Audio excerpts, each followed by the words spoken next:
Hey, Tony Gaskins here. Now, popping in for a little series. Now, I'm going to be talking to, and make sure you check in over the next probably 6, 7 videos where I'm talking from a male perspective to a woman.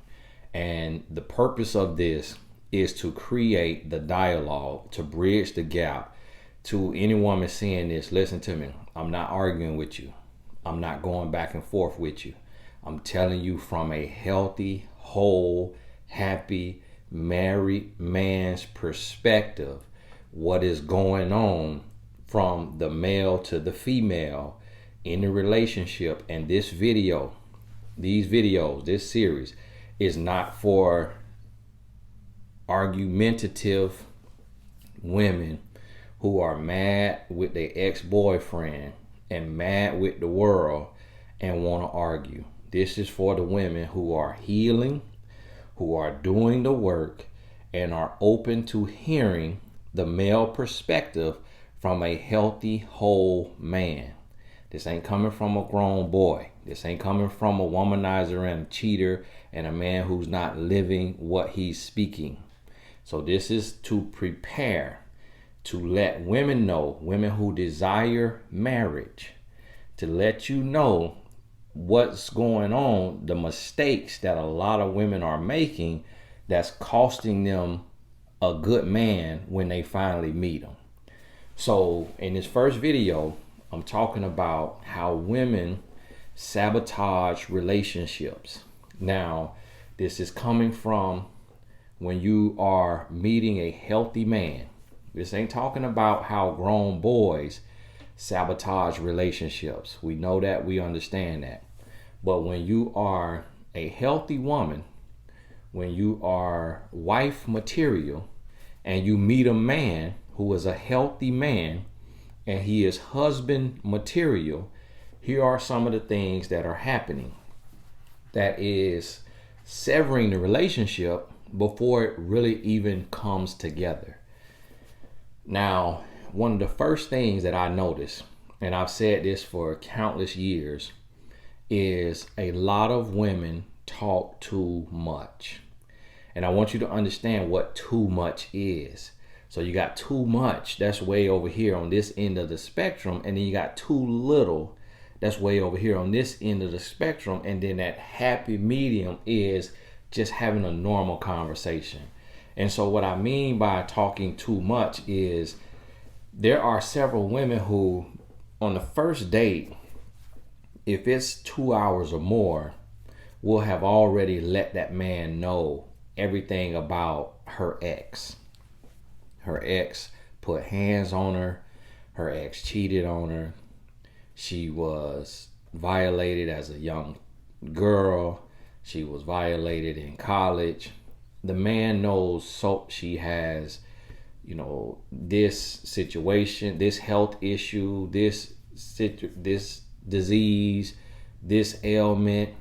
The man knows so much information, so much critical information, when there is no guarantee of a second date, or if it's a second date, a third date. What you really need to do is have light-hearted, loose conversation for like the first 4 dates, about the first month, if you're dating once a week. Now, if you're talking on the phone every day, then of course that process is sped up.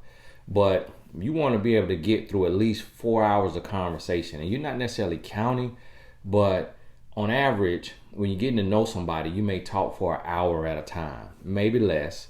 But when a man is really interested in a woman and he's husband material, his conversations are typically going to be at the least 30 minutes, but a lot of times 1 to 2 hours. And he's going to find that time because he's trying to get to know you fast. But it's not about knowing your business. It's not about knowing if you were the R word or not. It's not about knowing your body count right out the gate. It's not. Now a lot of men will get to that point and want to talk about that, but it's not that serious. Like, there's ways to answer that without incriminating yourself, and men do it all the time and do it the same way, unless it's a man who's a virgin. And it's not about that. It's really, the man is trying to see, can he relate to you? Like, yes, he should know your religion if you have a religion. And yes, he should know if you have children, if you have children.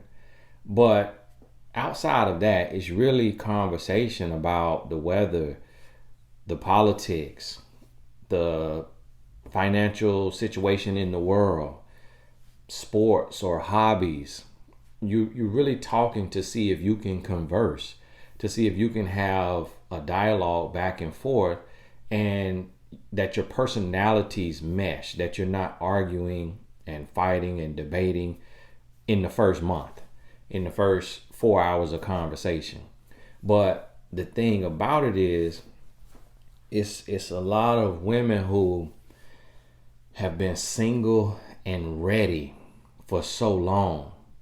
And we do this in other areas of life too. We do this in business. We do this with opportunities. When you've been wanting something for a while and you feel ready, and you've been ready for a while, you will overdo it. You'll overdo it because you've been thinking about this. You've been talking to yourself. And when you sit down, you just overshare.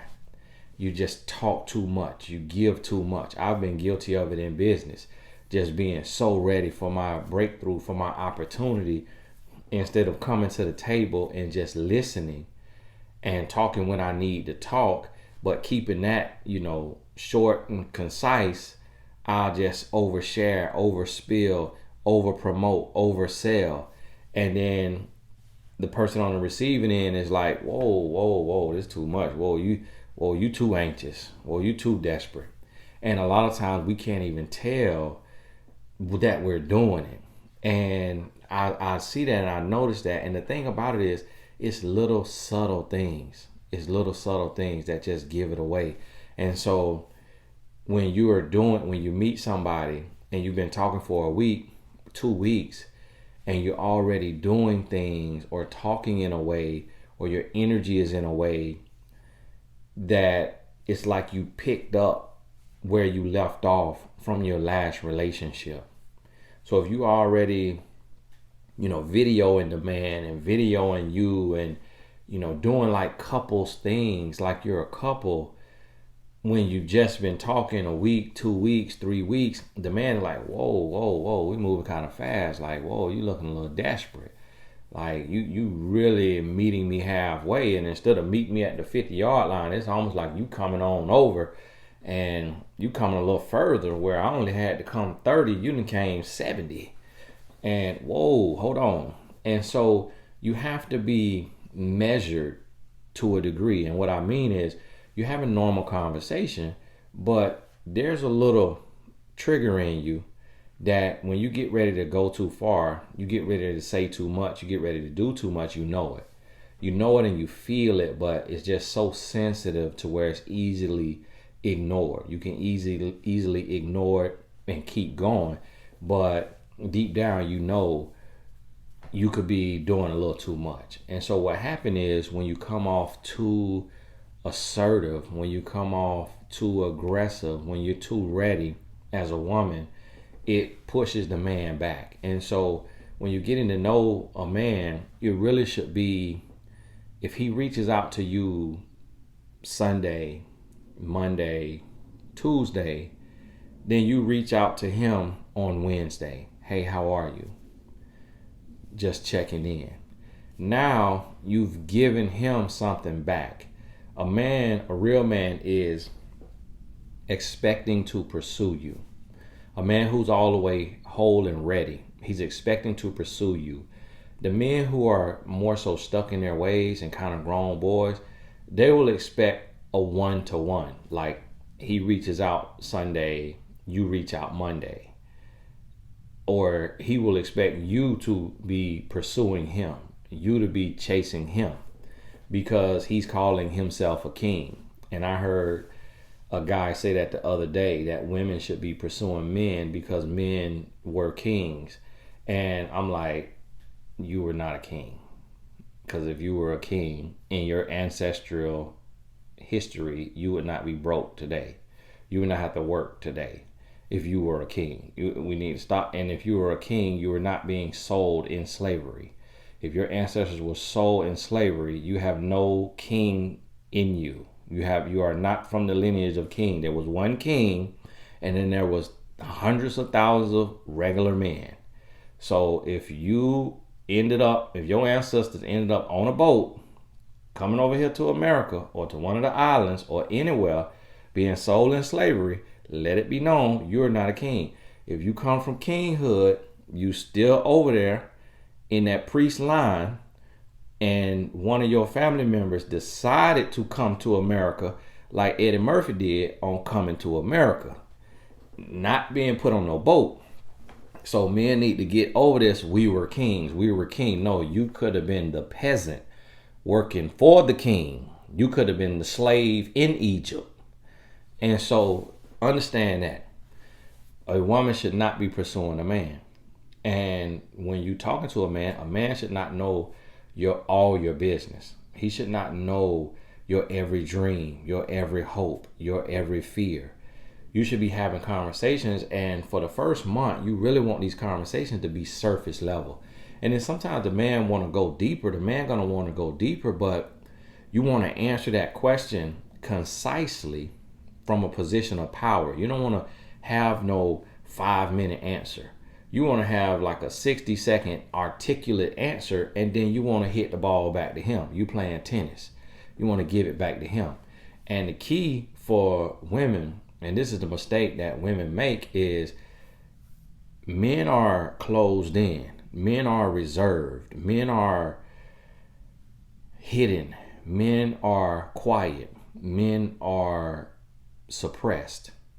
So if you meet a man, if you're a woman and you meet a man who you feel he has husband abilities, husband mentality, your goal is not to talk your head off, selling yourself and separating yourself from other women. Your goal is to listen as much as you can and to get him talking. To get him talking and to get him open by hitting him with questions, but not first 48 interrogation. You have to, I use this analogy, and maybe if you watch videos here, you heard me say it. If you ain't subscribed, then God bless you. We praying for you. You need to get your life together.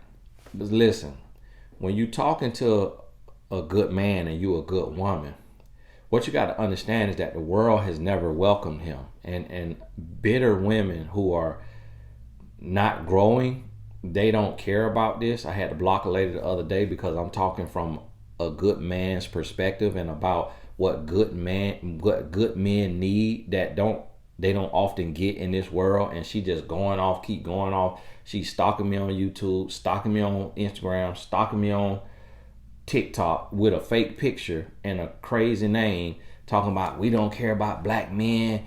Black men can go to H. We done with black men. We divesting. And it's like, why are you even on my page then, woman? Shut that mess up. I had to block her. But so listen, when you talking to this good man and you're a good woman, the world has created a space for women to cry in public, for women to be vulnerable, for women to be open in a lot of ways that it has not done for men, because we're supposed to be masculine, and crying isn't seen as masculine when crying is also a part of the masculine experience as well, but the world don't tell us that. So when you get this man to talking, the analogy that I want to use is you got to pretend you are Oprah and he's sitting on your couch. He's on your show and he is one of the most interesting men in the world. And you're asking him about his gifts, his passions, his hobbies, his mindset. So now he gets to feel celebrated. He gets to feel heard. And this is what 99% of men do not get. Some parents do this for their sons, but most do not. They just put them right into the same blender that they daddy and granddaddy and great daddy was coming through, and then wonder why all of them had a side family, and wonder why all of them was alcoholics, and wonder why all of them was abusive, because none of them ever got to open up. So listen, you want to get them to open up, and then you want to be able to be minimal until you really see, and it's going to take like that first month, that he's a real man. Because let me tell you how I know this true. How many women done told a man that they was the R word or the M word, MOLEST, and he used it against you. He used it against you in month 3, in month 6. How many done told that your daddy used to put hands on you in the wrong way and he used it against you? It's because you told too much too soon before you got to see the character and the integrity of this man. Hey, so listen, stop talking too much. Stop bringing your past relationship pain into this new situation. Reset. Identify who this man is. Identify where this man is, and then deal with him accordingly. Like the woman I had to block, this is how I also know this is happening in real life. If she talking to me like that, and she see that I am a married, faithful husband, life coach, good father, and she lashing out at me, how do you think she talk to a single man that she meet at the grocery store, at the lounge, at Starbucks? If she see that I'm coming from a healthy space and she want to argue with me about men's feelings and men's needs and tell me she don't care, then how you think she treating men that she meet in real life? And that right there will make a halfway decent man revert back to being a toxic man. And just because of that false fake energy, a man will then string that woman along and dog her out just because a man still has an ego and a man still has pride, and a man can say, oh, you trying me like a baser, you talking down to me, you being disrespectful, I'm finna teach you a lesson. And listen, halfway decent men, even some barely good men who just became a good man, can revert back based on the woman's approach and how she is. Now, super duper top level man, he gonna keep it moving. He just, okay, yeah, you heard, you too bitter, you too broken, I'm good on you, you need therapy, and he gonna move on. But that man right there is not, it's not a plethora of those men. It's most men is on their way, they're doing good, but you also got to be good and on your way too. If you bitter, broken, nasty, mean, rude, hurting, toxic, then you're gonna pull him right back and he gonna match your energy. And you hear a lot of people say, I match energy. Whatever, how we gonna act today? That's the mentality of 90% of humans. So you got to understand that. So hey, make sure you lock in for this series. If you happen to see this video, make sure you lock in. And next, 6, 7, 8 videos, I'm just giving away the game to the women who claim to be ready to help you understand from a ready male. Now, men who don't have this mindset, men who ain't been a dog and then became faithful, men who ain't changed their life, men who ain't took the time to do the work, to study, to see the other side, they're not going to agree with what I'm saying because we speak from where we are. So I'm speaking from where I am, and other men is in different places, so they're going to say different things. So you got to understand, and if you are a woman seeking and wanting to learn more about the male perspective, then you just got to decide what type of man you want to listen to and go with that. You feel me? And you still do what you want to do, but we got to get knowledge from across the aisle in order to truly be successful. Hey, this is Tony Gaskin. God bless you. Oh, and remember, all through right now, Black Friday, TonyGaskinAcademy.com. Got about 30 courses on there. They listed at 50% off. So don't sleep on it. We'll talk soon.